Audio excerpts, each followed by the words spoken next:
Looking for Percy Harvin. Oh, going to take it the distance. The 20, the 10. The ball is fumbled.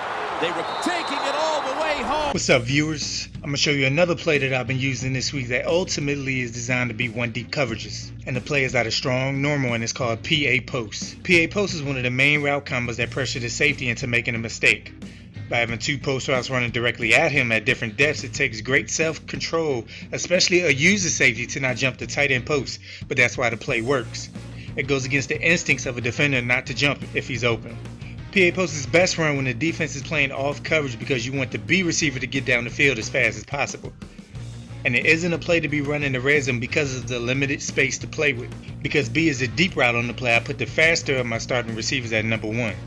You can also use the package wide receiver swap so you don't have to switch up your depth chart. Your only hot route would be to change RB into a blocker because you need as much protection as possible because of the longer developing routes. Your first read of the play is X, who runs a comeback route.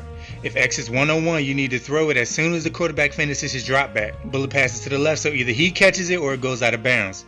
One of the main traps running the comeback route is your opponent will hot route the corner to sit on that route. I'll post a full scheme to combat adjustments like that soon. Versus zone, the comeback can be coverages like cover 3, 4, 6, where the corner is playing a deep blue but gets blanketed versus the standard cover 2. How can you tell the difference mid-play? The easiest way is to check if X has a defender in front of him. If he doesn't, odds are it's cover 2 and you move on to your next read. If it's cover 3, 4, 6, once you finish your drop, bullet pass and throw to the left. Next read is A, who versus man runs a post route that gets open very consistently. Lead pass to the left once he makes his break inside. Versus man, he aims to dominate the soft spot in between the safety and the linebacker. Depending on who your tight end is, you can throw him a high pass using the left trigger to throw it over the linebacker's heads, but opens him up to the safety, knocking the ball loose. Or throw it in between the gaps in the zone. How the defense responds to covering him determines how the rest of the play goes. The next read is B and it's all about the long ball. Versus man, he's still an option if the safety doesn't bite. Once he cuts inside, bullet to the left, and once thrown, hold wide to activate the possession catch so he can brace for contact. If the safety bit up, you want to lob it and hit the LB button to get more air on the pass for the receiver to run under. Versus on the B receiver's only way of getting open is to get behind the safety, so check if he bit down on the tight end to cover the post route, allowing the B receiver inside position 1-on-1 deep. Then you want to lob it and hold the LB button. The last read is Y. Because it's play action, sometimes guys will forget he can still run a route and leave him open underneath.